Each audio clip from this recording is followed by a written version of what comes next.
170 million Americans on alert for dangerous, life-threatening heat. A random stabbing spree at a Walmart in Michigan, injuring nearly a dozen people, and passengers evacuated as a plane catches fire during takeoff.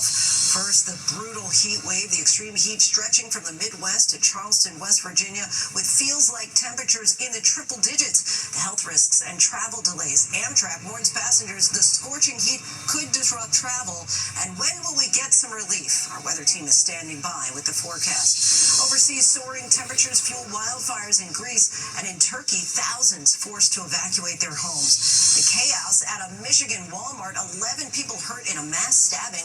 The dramatic confrontation between bystanders and the alleged suspect outside of the store. The suspect now faces terrorism charges. President Trump makes a preliminary trade deal after a high-stakes meeting with the European Commission chief in Scotland just days before Friday's tariff deadline. What we're learning tonight. Our Rachel Scott reports from Scotland.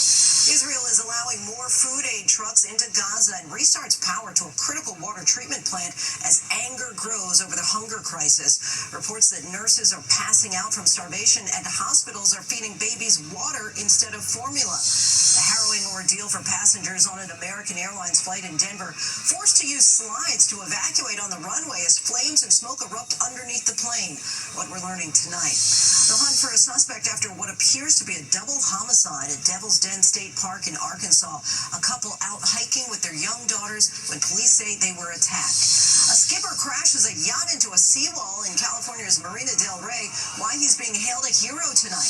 The surprise performance on the final show of Beyonce's Cowboy Carter tour and the emotional family reunion. More than 75 years in the making continues. From ABC News World Headquarters in New York, this is World News Tonight. Good evening, everyone. Thanks so much for joining us on this Sunday. I'm Lindsay Davis. As we come on the air tonight, a huge swath of the country is bracing for life-threatening heat and dangerous humidity. Some cities will feel like it's hotter than 110 degrees, including Memphis, Tampa, and St. Louis. In Phoenix, Arizona, rescue teams were forced to save 8 hikers overcome by the heat. 2 of them had to be taken to the hospital. Amtrak warns passengers that this heat could disrupt travel, possibly causing delays. And the smoke from those Canadian wildfires is triggering air quality alerts in New York City, covering the Statue of Liberty in a haze. Our weather team is standing by with the forecast. But first, Perry Russum leads us off from Washington, D.C. Tonight, dangerous high heat sparking thunderstorms as more than 170 million Americans are under a heat alert. In Phoenix, Arizona, rescue team saving 8 hikers overcome by heat on Camelback Mountain. 2 of them sent to the hospital. They really underestimated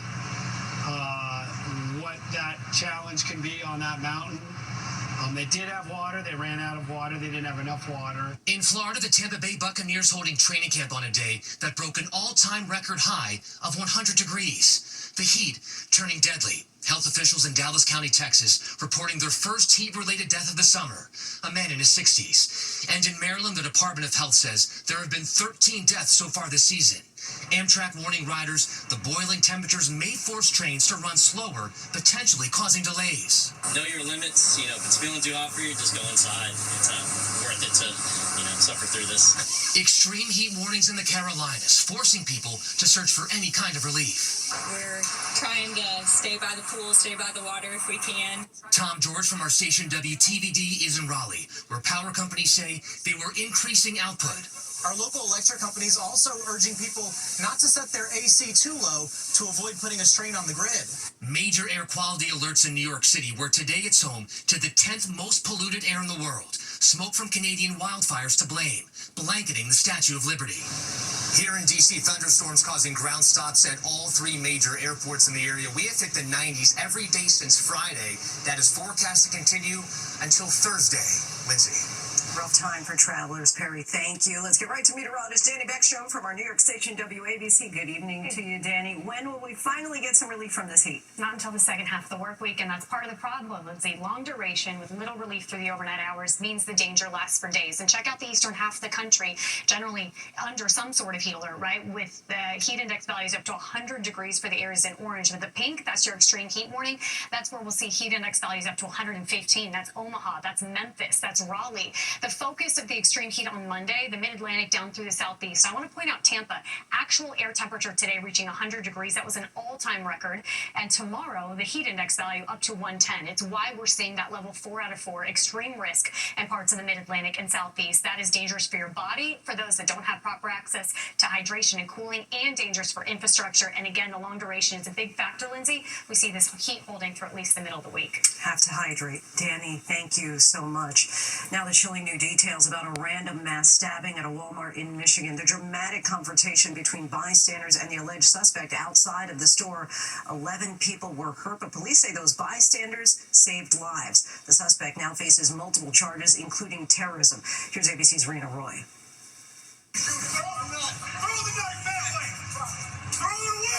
Tonight, dramatic new video shows Good Samaritans confronting an alleged knife-wielding suspect outside a Michigan Walmart just moments after police say he went on a stabbing spree, targeting people at random.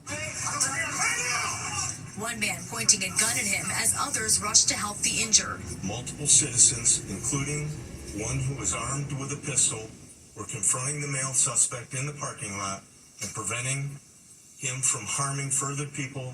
Police identifying the suspect as 42-year-old Bradford James Gilly, saying he entered the store in Traverse City just before 5 p.m. on Saturday and began attacking people starting near the checkout area with his folding knife that has a 3.5-inch blade. Gilly now facing terrorism charges. Authorities say 11 people were hurt, including one store employee, their ages ranging from 84 to 29 years old. 6 of them initially in critical condition, but now showing encouraging signs of recovery. Julia Martell was shopping in the canned foods aisle when she saw the violence unfold. And then I heard screaming, and I went towards the screaming, and I saw the guy with the knife shove somebody. And after he shoved him, he was headed in my direction. Authorities say a sheriff's deputy arrived within just 3 minutes of that first 911 call. And tonight, police also crediting those bystanders who helped detain the suspect. But again, I cannot commend everyone that was involved enough. Police say Gilly is also facing 11 counts of assault with intent to murder. So far, no word on a motive. Lindsay? Rena, thank you. President Trump reached a preliminary trade deal with the European Union after months of tense talks. This tentative agreement comes after a high-stakes meeting in Scotland. Both sides have decided on a 15% tariff on most EU goods, including cars. ABC senior political correspondent Rachel Scott reports from Scotland tonight. Thank you very much. Tonight, a major breakthrough in trade talks. President Trump announcing a deal with the European Union after a high-stakes meeting in Scotland. This is probably the biggest deal ever reached in any capacity, trade or beyond trade. The president inviting the EU's top official to the Trump Turnberry golf course, warning a steep 30% tariff would go into effect on August 1st if a deal was not reached. The EU prepared to retaliate with a tax on $100 billion worth of U.S. goods. I'd like to see it resolved. But if it isn't, we'll, have tariffs. But just an hour later, Trump summoning reporters back into the room, announcing the two sides had reached an agreement, settling on a 15% tariff on most goods, including cars. We have a trade deal between the two largest economies in the world. And it's a big deal. It's a huge deal. It will bring stability. The president says the EU, which is made up of 27 countries, agreed to buy $750 billion in energy from the U.S., as well as a large amount of military equipment, and invest $600 billion more than they're already investing. Trump says other countries now have just 5 days to come to the table. No. The August 1st is there for everyone. The deals all start on August 1st. If no agreement is reached, South Korea will be hit with 25% tariffs, South Africa 30%, Myanmar and Laos 40%. This was the big one. This is the biggest of them all. And Lindsay, the president says the 50% tariff on steel and aluminum imports will remain in place. It comes as a new Wall Street Journal and Fox News poll shows that the majority of Americans disapprove of the president's handling of tariffs and the economy overall. Tomorrow, the president will be meeting with the British Prime Minister Keir Starmer to fine-tune the details of the trade deal reached with the UK on the sidelines of the G7 summit last month. Lindsay. Rachel Scott for us. Thanks so much, Rachel. Now to the hunger crisis in Gaza. Israel's now pausing some fighting and reopening aid routes. Food deliveries resumed today after images of emaciated children sparked global alarm about what critics call man-made mass starvation. And we do want to warn you, these images may be disturbing. Here's ABC's Inez de la Quatara. Amid growing global outrage over starvation in Gaza. Tonight, 28 pallets of aid dropped from the sky. Malnourished crowds rushing to the food, the most desperate fighting over a bag of flour. Following weeks of international pressure, the IDF now allowing for airdrops to resume. It's also implementing what they call tactical pauses in 3 densely populated areas and setting up humanitarian corridors to ensure the safe passage of aid convoys. Hundreds swarming those trucks, clawing for food. Everyone with humanity, for God's sake, have a look at these poor people, says this man. One dies a million deaths to get his family's food. While the aid is welcome, humanitarian organizations say far more is needed. Oxfam writing in a statement, deadly airdrops and a trickle of trucks won't undo months of engineered starvation. For weeks, malnourished children have been wasting away, gaunt and frail. Dr. Nick Maynard recently returned from volunteering in Gaza. In the early part of my stay there, 4 premature newborn babies died entirely of malnutrition. Tonight, Israeli Prime Minister Benjamin Netanyahu pushing back. There is no policy of starvation in Gaza, and there is no starvation in Gaza. At least 29 people were killed on Sunday trying to access food, according to the Hamas-run Gaza Health Ministry, after local officials say the IDF opened fire near aid sites. And tonight, President Trump saying Israel will soon have to make a decision on how to proceed in Gaza, adding the U.S. will do more to help civilians, but also calling on other countries to participate. Lindsay? Inez, thank you. Back here in the U.S., 3 people are dead after a small plane crashed off the California coast.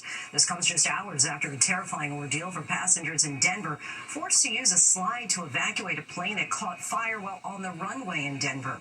The new details coming in tonight. Here's ABC's Zareen Shah. Tonight, 3 people found dead after an hours-long desperate search off the California coast after a small plane plunged into the Pacific. The Coast Guard confirming a twin-engine Beechcraft went down around 11 p.m. Saturday, just 200 yards from shore near Monterey. Crews racing in, battling darkness and cold water, finally finding all 3 on board the plane unresponsive. That crash coming just hours after dramatic video shows passengers evacuating this American Airlines flight. 23 reporting on the runway. 23, roger. 23, you got a lot of smoke. The Miami-bound jet speeding down the Denver International runway, reaching 146 miles per hour before aborting takeoff. I would estimate about 5 to 10 seconds before we were supposed to actually start flying. We heard a loud boom. And I said, that's not good. The airline blaming an issue with the tire. And one person was taken to the hospital with minor injuries. The airline says the plane was taken out of service for inspection. Lindsay? Scary moments there, Zareen. Thank you. Now to the manhunt for a suspect after a double homicide in an Arkansas state park. A couple was out hiking with their young daughters when police say they were attacked. Let's bring in ABC's Ike Ajachi. Ike, what are you learning tonight? Yeah, Lindsay, an urgent search is underway for the suspect in what appears to be a double homicide inside the popular Devil's Den State Park in Arkansas.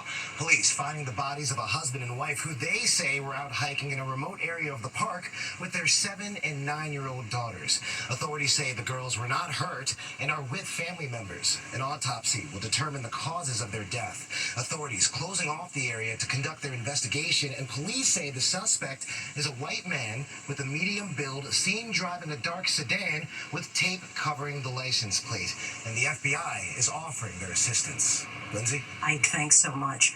Now to the political firestorm over the Jeffrey Epstein case files. A bipartisan congressional duo is now pushing for the release, warning that failure to act could cost the Republicans in next year's midterm elections. More now from ABC senior White House correspondent Selena Wang.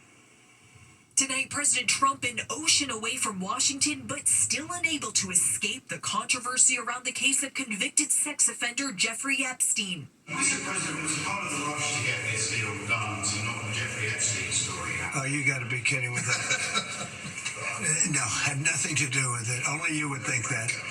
That had nothing to do with it. The political firestorm growing even as House Speaker Johnson sends lawmakers home early for the summer, shutting down efforts to force a vote to release more government files related to Epstein. I think the pressure is going to build over August recess. Republican Thomas Massie joining Democrat Ro Khanna to force their release, warning failure to do so could cost Republicans in next year's midterms. What is painful about having this vote, I'll tell you what's politically going to be a liability, is if we don't vote on this and we go into the midterms and everybody becomes, they just check out because Republicans didn't keep their promise. Speaker Johnson firing back, claiming their effort could harm innocent victims. Our concern is that the Massie and Khanna discharge petition is reckless in the way that it is drafted and presented. Massie and Khanna also calling to subpoena Epstein's estate, which the Wall Street Journal reported has a birthday book from 2003 containing a letter from Trump to Epstein. Trump has denied that such a letter exists and sued the paper over the story. ABC News has not confirmed the existence of the letter. When Epstein was arrested in 2019, Trump said they had a falling out and hadn't spoken in 15 years. Well, I think we should get a lot more than just the book. Let's get the financial records of the estate. Where's to follow the money, as they say up here. And Lindsay, Republican lawmakers are now heading home to meet with their constituents. They'll try to tout President Trump's major legislative wins, but they're also expected to face a lot of tough questions about Epstein, with many of President Trump's own supporters demanding answers. Lindsay? Selena Wang from the White House for us. Thank you, Selena. In Turkey, wildfires, one lawmaker described as an apocalypse.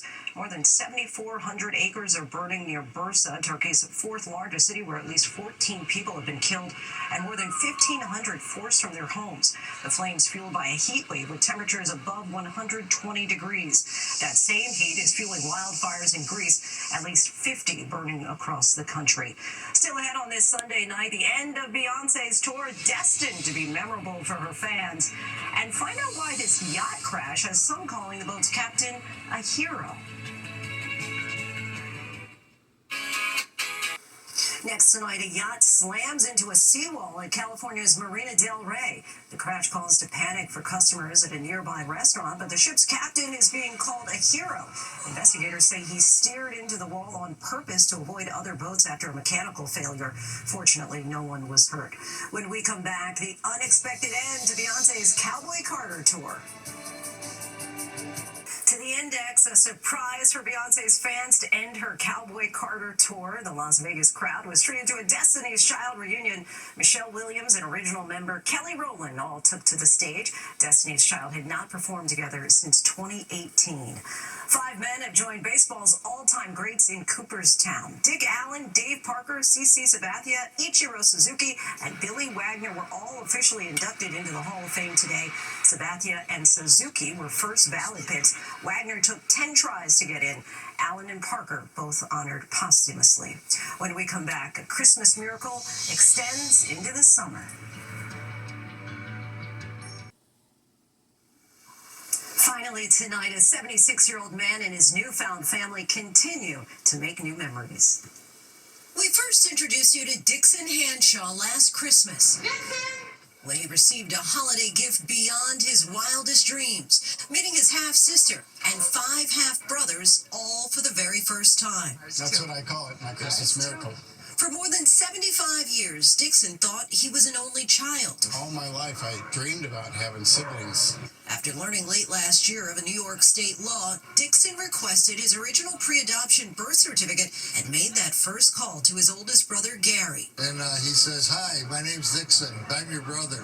Both men were in shock. Dixon sent a picture of himself. Gary shared it with his siblings. They immediately thought he looked like their dad. So last Christmas, Dixon met the whole family, 52 people, all of them his relatives.